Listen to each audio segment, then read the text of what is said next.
From being a street boy to becoming the president and co-founder of Bodaboda Association of Kenya, our very own Sylvia Nganga gets to have a one-on-one conversation with Kevin Mubadi, who now represents more than 1.4 million Bodaboda riders in the country. Kevin came to Nairobi in 2010, and when I was in Nairobi, I started my life as a street boy. I stayed on the street for 3 weeks. From there, I got an office messenger job at Baricho Road, Deep Towers. Then from there, I bought my motorbike at Toyota Kenya. A client had sent me to deposit a check at Equity Bank, that's Haramba Avenue.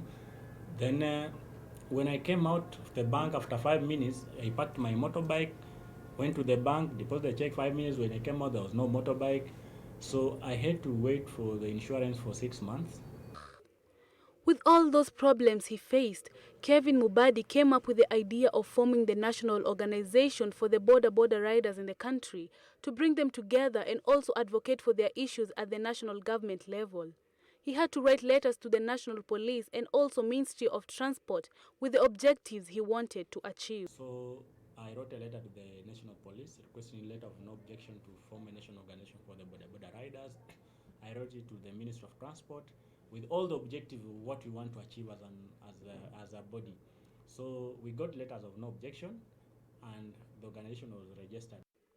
As the president of the Bodaboda organization, these are some of his achievements.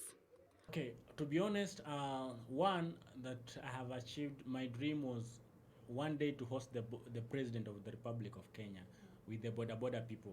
Not that we meet presidents when they are doing campaigns and after campaigns the riders are forgotten. So my dream was one day, one time to host the sitting president without political issues, to talk to the Bodaboda riders. However, for Kevin, the grass was not always green, but he had to keep his steps steady to reach the final destination. The police harassment has been there. And when you look at the police harassment, you find that the people that harass the riders are these junior officers. And most of the time, they don't care about anything. They don't want to know if you have insurance or you have the licenses or you have the right gear. They don't want to care. Some of Mubadi's expectations are to streamline the Bodaboda sector, reduce number of accidents, and increase number of riders trained. We want to streamline the Bodaboda sector. And when you look at the Bodaboda sector right now, it's not what it used to be. We had a lot of violence in the Bodaboda sector, banning of vehicles and everything.